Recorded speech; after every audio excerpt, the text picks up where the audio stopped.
Na mtazamaji, unazidi kufuatilia taarifa hizi za TV47 matukio ya awamu hii ya saa 7. Nizidi kukutaarifu.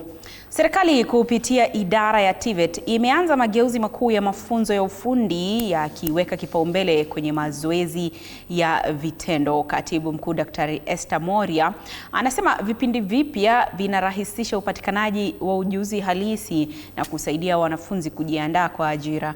Aidha, gharama za masomo zimepunguzwa na msaada wa masomo unawafikia wanafunzi wengi.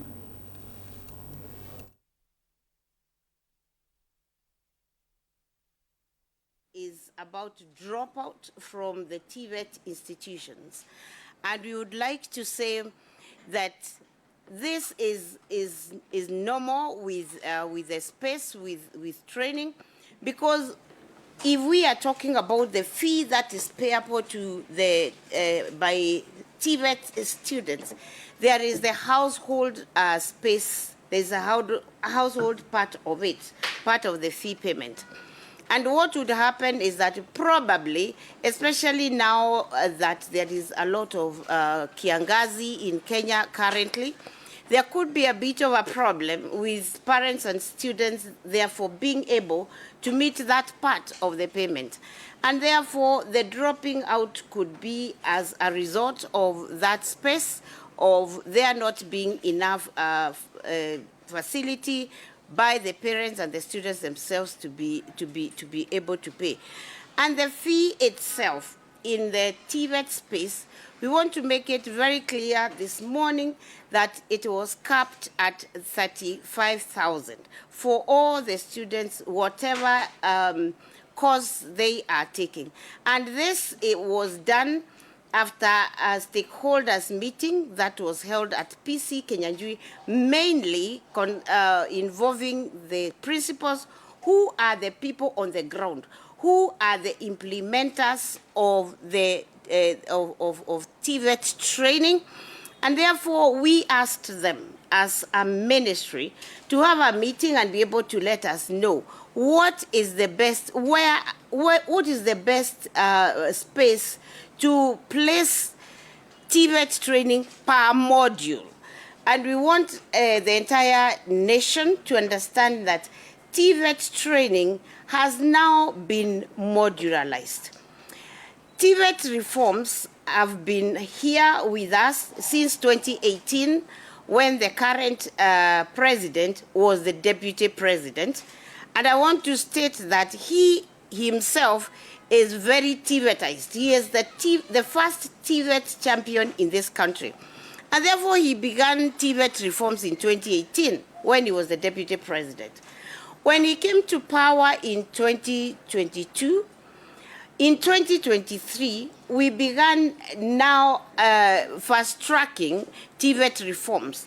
And in September 2023, as a ministry, we decided to only train in TVET in CBET. So we issued a circular in September 2023 where the training in TVET now was only going to be competency-based education and training. What does that mean? That TVET training or training in TVET was going to be competency. That is practical in nature. And that is because it is the responsibility of the TVET space to be able to produce the people with the actual skills for doing. We need a lot of people in this country with the actual skills to be able to do things. And therefore, what we were doing in the department is, as much as possible, if not entirely, exit the training just by teaching, and that is a theoretical training to practical training. And so in September 2023, we issued that circular as a ministry, and we decided to go competency training. And eventually it was also realized that in as much as we had gone competency-based training, a lot of young people were still going out of training, say after a year, but did not have an employable skill. You have been in school for almost a year, but you still cannot be employed. And therefore, we again brought together industry and the same principals at PC Kenyanjui, and we asked them to look at the curricula very closely. After that meeting, it was decided that we were going to go modular. What does that mean? That a young person comes to school and is in the workshops and the laboratories for 3 months. By the time that young person is out of training in 3 months, they have employable skills, so that even if for whatever reason, mainly economic, one is not able to be in training. Na licha ya kaunti ya Kajiado